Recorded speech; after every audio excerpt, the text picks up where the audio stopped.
challenge the current super lightweight champion, Barrios.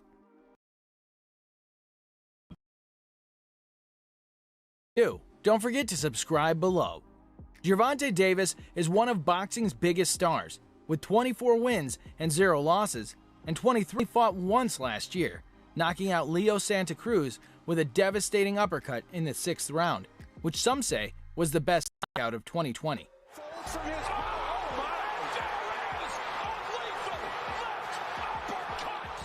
I'd say we agree. Barrios, 26-0 with 17 knockouts, has held the super lightweight title since 2019, after scoring a controversial unanimous decision over Batir Akhmedov. He then knocked out Ryan Karl in an inaugural defense bout late last year, and has been looking for a tougher opponent ever since. Ironically, the last time these two fighters competed, they were on the same card, with Barrios fighting on the undercard and Gervonta Davis versus Leo Santa Cruz as the main event. Now, Davis is jumping up in weight, and Barrios has a chance to jump up in competition. Both fighters are fast, dangerous, and hungry, but for Davis, the move to 140 seems questionable, as there is so much talent around him in the lightweight division, most of whom are calling on him and his team for a fight. You got Teofimo Lopez, Ryan Garcia, Devin Haney, all expressing interest in fighting Gervonta Davis. If you ask just about any boxing fan, they would tell you these are the matchups they want to see. 2 rounds, Gervonta Davis will be knocked out by me, mark my words. It's the next fight that's happening. In fact, rumor has it that Davis turned down the Ryan Garcia matchup to take on Barrios.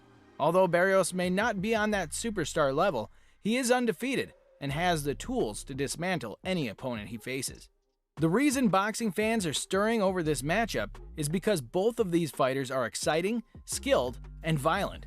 Barrios is an aggressive offensive fighter, and Davis, as we all know, has immense power. Davis is at a drastic height and reach disadvantage.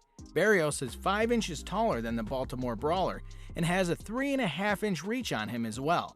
What's more, the Texas-born and bred Mario Barrios has a mean left hook, which he repeatedly throws, and his right hand works just as well.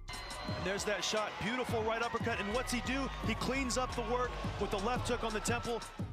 But at times, he forgets to use his height and reach and gets too close to opponents. Experts say his defense is one of the weaker elements in his game. If he lets Tank in, things may get dangerous. Tank, on the other hand, is looking as good as ever inside the ring, but has found himself in more legal trouble and is currently facing hit-and-run charges. He could be sentenced to years in jail if he's convicted, but we wish Tank the best and hope he sorts all this out so he can get back in the ring sooner than later. If Davis can pull off a win against Barrios, he will be one of the few boxers in history titled as a 3-division champion, up there with current pound-for-pound greats such as Canelo Alvarez and Manny Pacquiao. But is Davis really fighting the best, or is he picking at fights he thinks he can win? Some say Mayweather Promotions pushed Davis toward this fight, believing that Barrios is the weakest link among the champions at super lightweight. Barrios is ranked as the 7th best of active super lightweights by Ring Magazine, behind some bigger names such as Josh Taylor and Jose Ramirez. Why Tank is not going after these guys? Because his target is the belt. Granted, Barrios is not the main champion holding the regular belt, but he's got the belt all the same. On the contrary, Tank has taken heat for fighting smaller fighters over the years, and this move will show the world that Tank has the power to take on bigger opponents. The question is, will Davis continue his reign at 140 or jump back down to the smaller weight classes? What is his strategy, his route? But the road up in size is not always an easy one to take. In navigating through titles, promotions, contracts, weight classes, and opponents, every move matters. And no matter what choice these seasoned professionals make, they'll inevitably face criticism from all angles, even from their peers. Like Teofimo Lopez, Teofimo suspects that Davis is cherry-picking his opponents to get an easy grab at the title. But it may not be such an easy knockout for Tank. Teofimo himself mentioned that Davis is small at 140, and although he's fighting some sort of champion, the fight between Davis and Barrios may be good for the sport. Teofimo has an interesting take. Is it pointless to fight just for belts? Is that a grab-happy way to get yourself in the ranks? Is it better to go against the big-name fighters, go after grades, stage super fights, and big-name matchups, instead of snatching at paper belts? Is this a problem in the sport of boxing today? In Teofimo's eyes, Tank Davis is taking the easy route, and after coming off a win over the former pound-for-pound world champion Vasyl Lomachenko, he's got the footing to say so. Dawn is born tonight. Teofimo Lopez just beat Vasily Lomachenko. But hey, Tank is part of the money team now. He's a killer in the ring who's also making business moves. A 3-title champion gets 3-title pay. With this win over Barrios, his purses will definitely increase, and he'll continue to elevate his status as a shot caller in the sport. Maybe he'll call out Teofimo next. Wouldn't that be fun?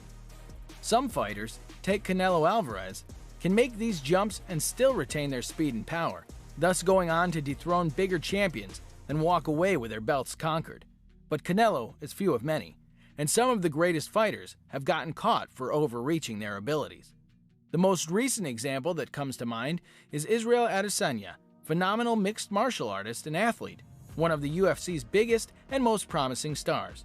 But upon moving up to light heavyweight to fight Jan Blachowicz, Adesanya just didn't have the power to compete.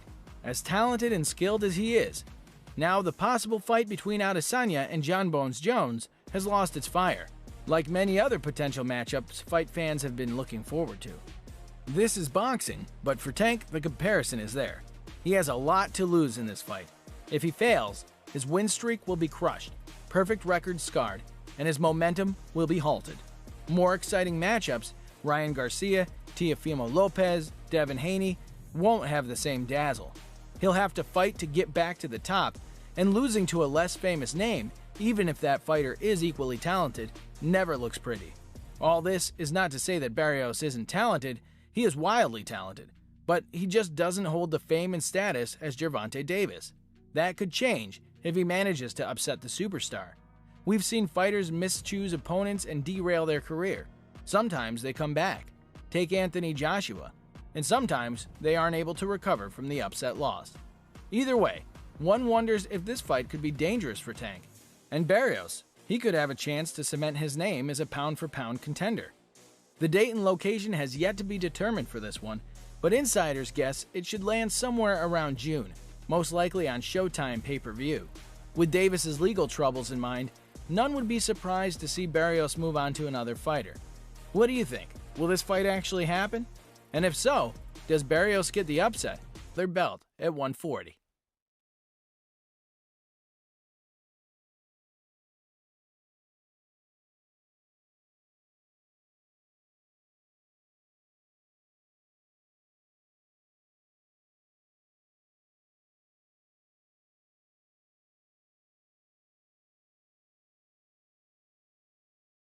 Coming next week, we got Tank versus Barrios. He's moving up to 140. What's your take on Tank moving up to 140 and fighting Barrios? Well, I've watched Tank spar like heavyweights, trade shots, and the heavyweight went down. And Tank's just sitting there like. So I mean, 140. I don't. Barrios can punch too, though. I think people are sleeping on Barrios, and depending on what the odds are, I might throw some money over there just in case for the upset. But yeah, I got Tank. Tank is a dog. And, you know what I mean? Skills put aside, because he has a lot of skills. Him just walking in and beating you up, he could do that. But he has a skill set, too, to tactfully go in, destroy, get out. And which one of those fighters you see giving Tank a good fight or trouble in the fight? I don't know, man. Maybe Haney. I think Devin's got Shakur Steve. Those boxers, real pure boxers. But even then, you know, by round 8, 9, 10, if you ain't stung him or got him off you, he's just going to swarm you. I would love the Ryan Garcia fight, just so I could watch Tank smack Ryan Garcia. Not a fan of Ryan, or? No, man, as a fighter, yeah. But then when he breakdown or whatever, and he wanted all the sympathy from the boxing world, right? But then jumps up real quick to talk shit. Like, oh, you're going to cyberbully now, but then be weak-minded? I'm not sure. Which one is it? You having mental issues or you're a bully? So I don't appreciate none of that shit, you know what I mean? Like, don't, and I don't believe, I mean, not to sit there and say I don't believe mental illness is real. I believe mental illness is real. I don't believe his mental illness was real. And for those that are dealing with mental health issues, like, that's a little bit of a slap of face if you use it as an excuse to get away from Who's the cat he's gonna fight? Fontoura. Fontoura. So, you know what I mean? Don't be using that shit that people are like living with and dying with daily to get out of a fight. Because if you were really dealing with your mental illness, I don't think you'd be going in there trying to cyberbully Haney because he had, you know, a semi-close fight with somebody who you would never fight, right? True. Thank you so much, Austin. By the way, you moved up from 26 to 30, 35, 40, 47. Gervonta Davis this weekend is moving up from 30 to 35 to 40. Yep. What's it like to move up to those weights and fight bigger guys? That's a challenge for sure. It's not an easy task. It's like if Tank feels that that's what he's got to do to gain more recognition or prove to everybody else, you know, and challenge himself even more, well, then that's why he's decided to do that. He's doing because everybody always tell me he only fights little guys. So he's like, I'm going to fight the biggest guy I can fight, who's physically big, who's a 140 champ, who's 26-0. Yep. But it's not an easy fight for Tank. No. It's a tough fight. It's a 50-50 fight. It's a very competitive, very tough fight for Tank. What does each guy need to do to win? Tank's a southpaw.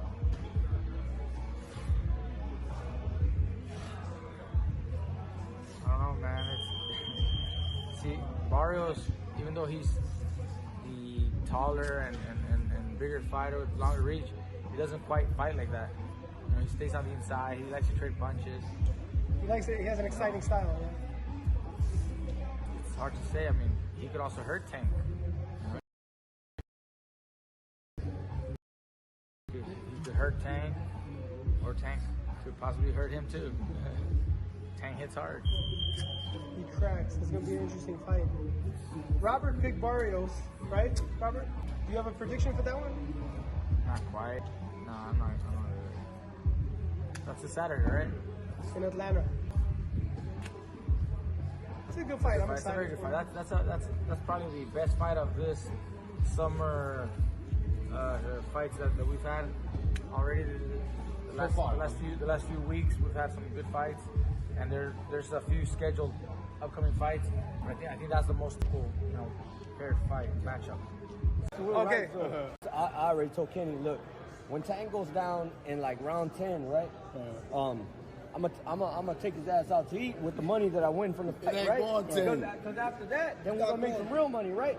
So I said, I ain't gonna make you come to San Antonio and take you out to eat. I'm gonna fly to Vegas on your next camp. I said, but I ain't gonna take you to any fucking place. I'm gonna take you to go play the steak where they do this shit like this. Like, they drop the salt, baby. You know what I mean? But you know what, though? Hold on, I told wait a minute, Kenny. Hold on. Wait, look. Last time we was in San Antonio, yeah, that was a 122 everybody pounder. was hiding down there underneath of that bridge. That was a 122 You understand pounder. what I'm saying? They didn't want to Wait come a out. minute. But they started hiding. I seen an armadillo come across the street and had a hump in his back. I thought it was my man, but other than that, I ain't seen nobody. Hey, look. I'm gonna take you to that Salt Bay room. You know what? If Salt Bay ain't there when I take you there, I drop the salt myself, dog. Salt myself. If Salt Bay ain't there when I take you to eat that go play, I'll take the I'll drop that shit on your steak, dog. Hey, man, you gotta have to settle for that boiled armadillo. You hear what I'm saying? Is that Russ? Yeah, that's Russ. On the cover, where does Tankwell. The Tank knock his ass out, it's gonna be called Tankwell. Guaranteed. Oh shit, man. It's gonna be a good fight. Tomorrow, we're gonna do Tank bad. It's gonna be a good fight for whatever it lasts, but at the end of the day. No, it gotta be a good fight. I try to tell him we came here to blow up a Tank. Came to blow up like a tank. 85 years old. But look, listen though. When you come back home, You know, we was in San Antonio last October, right? Ellie, that motherfucker's gonna be superstars right there. Right there, both of them, my son and my nephew. That's badass. They're gonna be superstars. They just have to stay in track. Look, my bodyguards came right inside because this motherfucker acting up right here. Hey, choke him out. Hold on, choke him out. Kenny. When we was in San Antonio, everybody was quiet as a church mouse. Correct. You couldn't hear nobody talking. I see the armadillo come across the street, humped it back. They said, Mario. That was during COVID. They didn't let us use. Check this out. Hey, Kenny. Hey, Kenny. Look, he don't want to hear me no more because you know my bodyguard's here. Kenny. They've been going on for an hour back and forth My now. bodyguard's here. Now what would you say? That's my bodyguard. You just got your cut. Shit. Hey, here's what I told Kenny. I said, look. I said, hey, look, Kenny. When Barrios knocks his ass out, right? I said, the money I make, I'm going to take you out to eat. I said, but I ain't going to make you fly to San Antonio. I'm going to fly over to Vegas. I'm going to take you to that South Bay place. I said, South Bay ain't there. I'll pour the salt for your steak myself. Shit. Listen. Yes. After the fight, make sure you find him. Okay.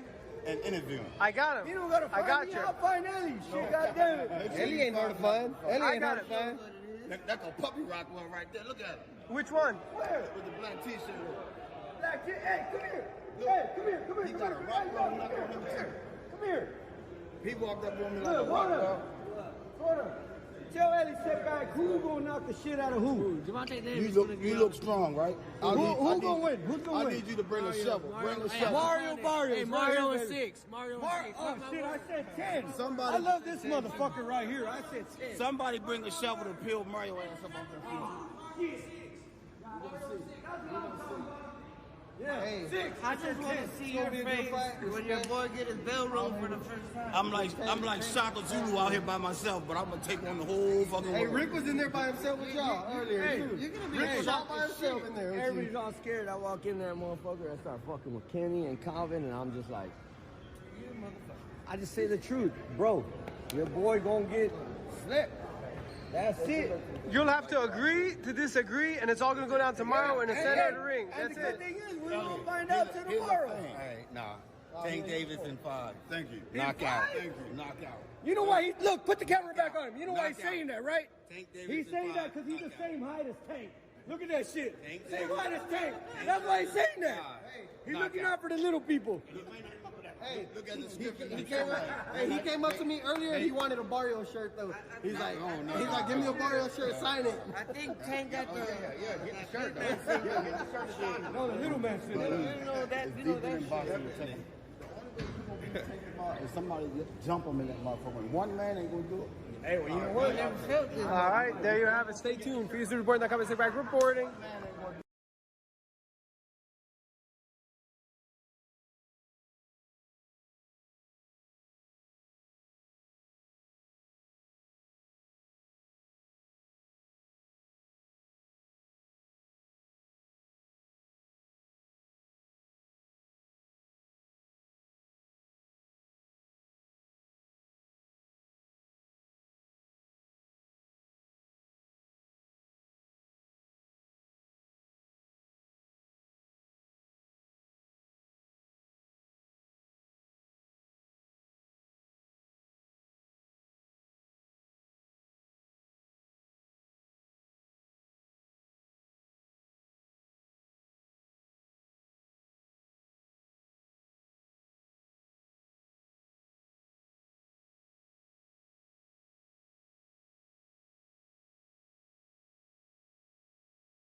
Tank, you always said a focused tank is a dangerous tank, and you seem more focused now than I've ever known you. You know, he got one of the biggest names in boxing, and this is the type of fight, you know, that'll skyrocket my name up there.